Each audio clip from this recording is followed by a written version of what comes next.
আসসালামু আলাইকুম।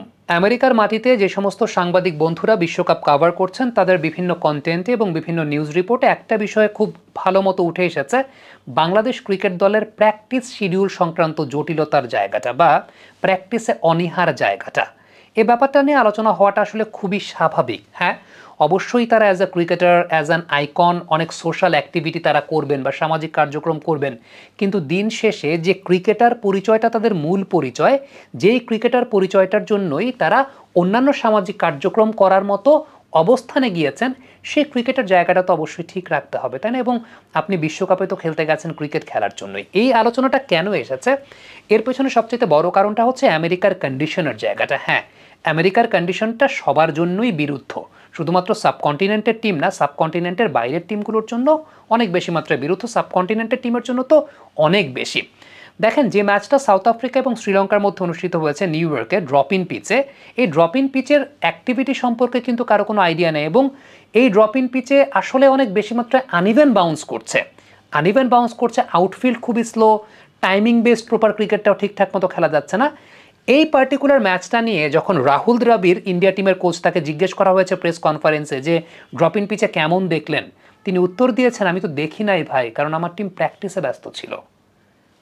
প্রফেশনালিজমের জায়গাটা এইখানে। ইন্ডিয়া বলেন, পাকিস্তান বলেন, তারা ড্রপ ইন পিচ কিংবা বিশ্বকাপের মঞ্চে এসেছেন, তারা চুটিয়ে প্র্যাকটিস করছেন। ইভেন নিউ ইয়র্কের যে স্টেডিয়ামে 4টা ড্রপ ইন পিচ রয়েছে, যেটা নিয়ে অনেক কথাবার্তা হচ্ছে যে ড্রপ ইন পিচগুলো ঠিকঠাক মতো সেট হয়েছে কিনা, প্রপার টাইম পেয়েছে কিনা। হ্যাঁ, পিচে ঘাস রাখা হচ্ছে কেন, ঘাস রাখার পেছনে একটা বাড়তি কারণও আছে, যেহেতু 10 দিনে 8টা ম্যাচ নিউ ইয়র্কে হতে হবে, সো ঘাসের পরিমাণটা একটু বেশি রাখা হচ্ছে যাতে পিচটা সতেজ থাকে। কিন্তু এর মধ্যে তো আপনাকে অ্যাডজাস্ট করতে হবে। ইন্ডিয়া যে জায়গায় প্র্যাকটিস করছে সেই জায়গাতে 6টা ড্রপ ইন উইকেট রয়েছে। হ্যাঁ, আপনি বলতে পারেন যে ইন্ডিয়া সেটাকে ম্যানেজ করেছে দাদাগিরি করে তারা যদি সেটা ম্যানেজ করতে পারে, এটা তাদের নিজেদের স্বার্থে, নিজেদের ভালোর জন্য তারা করেছে। এখন আপনি আপনার জায়গা থেকে আপনি ম্যানেজ করার ওই চেষ্টাটা কি করেছেন, বা আপনি কি চিন্তা করেছেন যে আপনার প্র্যাকটিসের আপনি ওই ফ্যাসিলিটিগুলো নেবেন? দেখেন, বাংলাদেশ যখন আমেরিকার মাটিতে প্রথম আসলো আমেরিকার সঙ্গে 3 ম্যাচের টি20 সিরিজ খেলতে, আমেরিকার ক্রিকেট টিমের যিনি বাংলাদেশি ক্রিকেট অপারেশনস ম্যানেজার, অর্থাৎ আমাদের বাংলাদেশের ক্রিকেট টিমের সাবেক পেস বোলার এবং সেই সঙ্গে বাংলাদেশ ক্রিকেট বোর্ডের সম্মানিত সাবেক নির্বাচক, যিনি এখন আমেরিকার ক্রিকেট অপারেশনসের দায়িত্ব পালন করছেন, জিএম নওশের প্রিন্স ভাই কিন্তু একটা কথা বলেছেন, আমেরিকাতে প্রচুর পরিমাণে বাতাস, যে ভেন্যুটাতে বাংলাদেশ খেলেছে মূলত আসলে আমেরিকার সঙ্গে 3 ম্যাচের টি20 সিরিজটা, প্রচুর বাতাস, কিন্তু বাতাসের সঙ্গে অ্যাডজাস্ট করার জন্য পর্যাপ্ত প্রস্তুতি কি বাংলাদেশ নিয়েছে, প্র্যাকটিস সেশন কি বাংলাদেশ করেছে? তিনি একটা কমপ্লেইন করেছিলেন যে উচিত ছিল বাংলাদেশ টিমের হোটেলে বসে না থেকে প্র্যাকটিস সেশনগুলোতে সিরিয়াস হওয়া, বেশি বেশি করে প্র্যাকটিস করা। দেখেন, একটা বিষয় আমরা সবসময় বলি, এবং আমার কাছে মনে হয় যে মুশফিকুর রহিম যদি বাংলাদেশের এই টিমটার অংশ থাকতেন, I am pretty much sure হিউস্টনে নামার পরে তিনি সবার আগে যে কাজ করতেন, আমার কাছে মনে হয় যে হোটেলে জাস্ট কিট ব্যাগটা রেখে তিনি প্র্যাকটিসে নেমে যেতেন, এবং অফিসিয়াল প্র্যাকটিসের আগে তিনি নিজে প্র্যাকটিস করতেন আগের দিন, পরের দিন অফিসিয়াল প্র্যাকটিসের আগে 2 ঘন্টা তিনি আলাদা করে ব্যাটিং প্র্যাকটিস করতেন। তিনি সেটা করেছেন, তিনি সেটা করেন। এটা নিয়ে ক্রিকেট অঙ্গনে তাকে নিয়ে অনেক হাসাহাসিও হয়।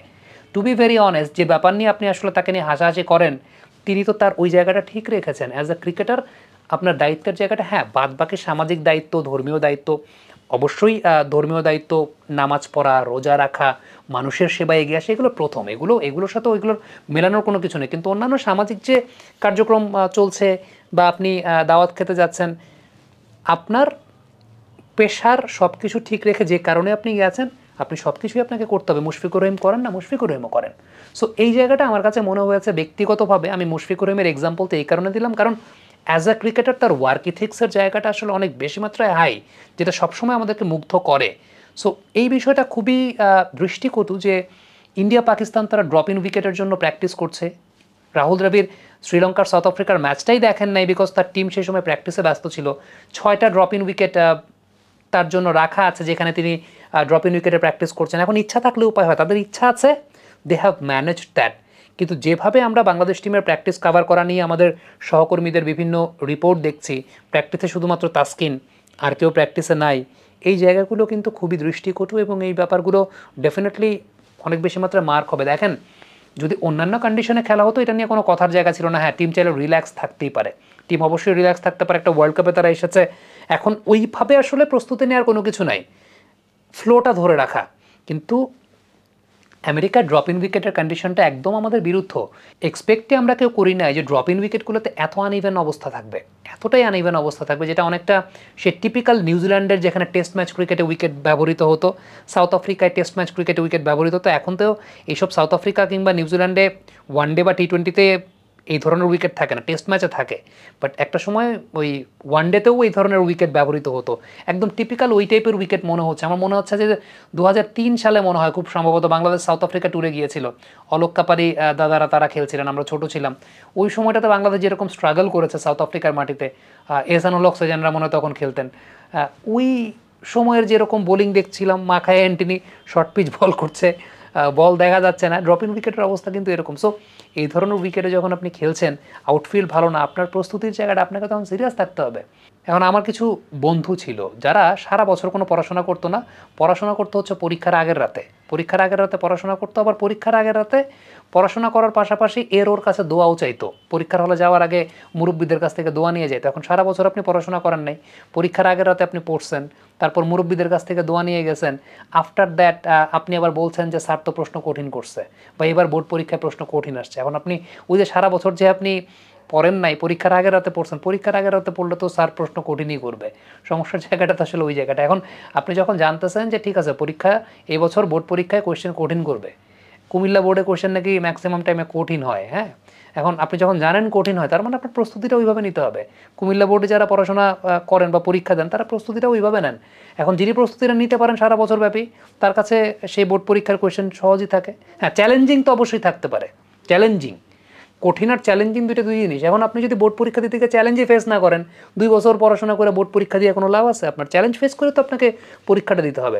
ঠিক তেমনিভাবে ক্রিকেট মাঠে যখন আপনি নামবেন, আপনার কাছে তো চ্যালেঞ্জ আসবে, ওই চ্যালেঞ্জ আপনাকে মানতে হবে, চ্যালেঞ্জ আপনাকে নিতে হবে। কিন্তু দ্যাট ডাজ নট মিন আপনি তো তখন বলতে পারবেন না যে ওই অজুহাত দিতে পারবেন না।